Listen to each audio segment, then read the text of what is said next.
Hello दोस्तों, मैं आज आपको कहानी सुनाती हूँ दहेज प्रथा पर। एक सुंदर सी कन्या अनामिका कॉलेज में अपना ग्रेजुएशन पूरा कर रही थी। तभी उसकी मुलाकात एक लड़के राहुल से होती है। राहुल भी बहुत स्मार्ट और माता पिता का आज्ञाकारी बेटा था। दोनों एक दूसरे को बहुत पसंद करने लगते हैं। दोनों का ग्रेजुएशन पूरा होता है। राहुल अपने शहर में जॉब करने लगता है और लड़की भी एक अच्छी जॉब कर रही है। दोनों ने निर्णय लिया कि अब माता पिता से कहकर शादी की बात आगे बढ़ाते हैं और वक्त भी आ गया है शादी करने का। अनामिका ब्राह्मण कुल की थी और राहुल राजपूत परिवार का था।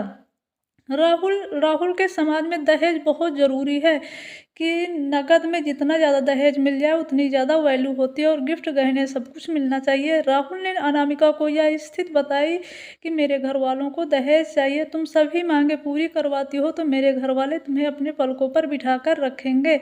मेरे माता पिता तुम्हारा बहुत ज़्यादा मान सम्मान करेंगे।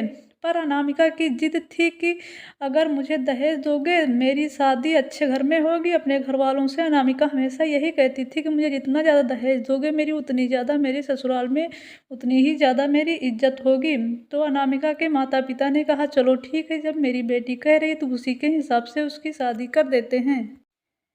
शादी में राहुल को कार, फ्लैट, फर्नीचर के साथ साथ 50 लाख नकद भी दिए गए थे। साथ साथ ही अनामिका को गहने भी दिए गए थे और सभी रिश्तेदारों को गिफ्ट और कपड़े भी दिए गए। शादी बहुत धूमधाम से की गई, कोई कमी नहीं छोड़ी गई। अनामिका को मन ही मन बहुत ज़्यादा गुमान था कि कास्ट अलग होने के बावजूद भी माता पिता ने उसकी शादी ससुराल के हिसाब से ही की है जैसा करना चाहिए। अनामिका को विश्वास था कि उसे बेटी बनाकर रखा जाएगा, उसे वही प्यार दिया जाएगा जो उसके माता पिता ने दिया है, क्योंकि उसने अपने ससुराल का मान रखा है।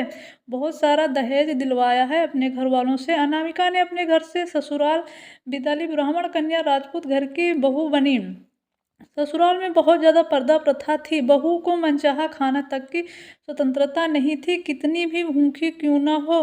घर की बहू सबके सबके खाने के बाद ही खाना खाएगी। यहाँ तक कि उसे घर के पुरुषों के सामने बैठने तक की इजाज़त नहीं थी। बिल्कुल घर के अन्य सदस्यों के सामने बहू बाहर नहीं निकल सकती थी।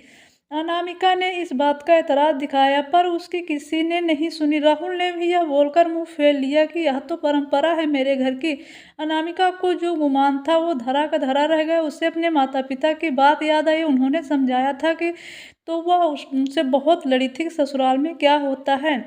अपने सास ससुर और पति से बोली। उन्होंने भी उसकी बातें बेरहमी से सुनी और बेरहमी से बहुत ज़्यादा उसको पीटा। उसे जिस लिए लाए दहेज पर घमंड था वो चूर चूर हो गया। अनामिका के माता पिता ने भी शर्म महसूस की। माता पिता को जब यह पता चला तो उन्हें बहुत गलती का एहसास हुआ कि वक्त रहते समझा होता तो आज मेरी बेटी की ये हालत नहीं होती। जो बेटे को नीलाम कर सकते हैं वो किसी और की बेटी को कैसे अपनी बेटी बना सकते थे। दहेज कभी खुशियों की चाबी नहीं बन सकता है। इस दहेज प्रथा की कहानी से आपको क्या सीख मिलती है? माता पिता को ही अपनी लड़की की सोच पर दहेज को सपोर्ट कर रही थी। कई बार लड़कियों को दहेज के चक्कर में जान से मार दिया जाता है और लड़कियां भी अपने माँ बाप की नहीं सुनती हैं। कहानियाँ जीवन में बहुत बहुत मायने रखती हैं। कई बार बड़ी से बड़ी डिग्री भी ज्ञान नहीं देती है और एक छोटी सी कहानी जीवन बदल देती है। शिक्षाप्रद कहानी को आधार बनाकर अपने बच्चों को जीवन का सच्चा ज्ञान दें। और इसी तरह की बहुत सारी प्रेरणादायक और दहेज प्रथा पर लागू हुई कहानियाँ जो इंसान को बर्बाद कर देती हैं। इसलिए आप सभी लोगों से रिक्वेस्ट है कि दहेज ना दें और ना ही दहेज लें। नहीं, इसी तरह आपकी बेटियों के साथ यही होता रहेगा।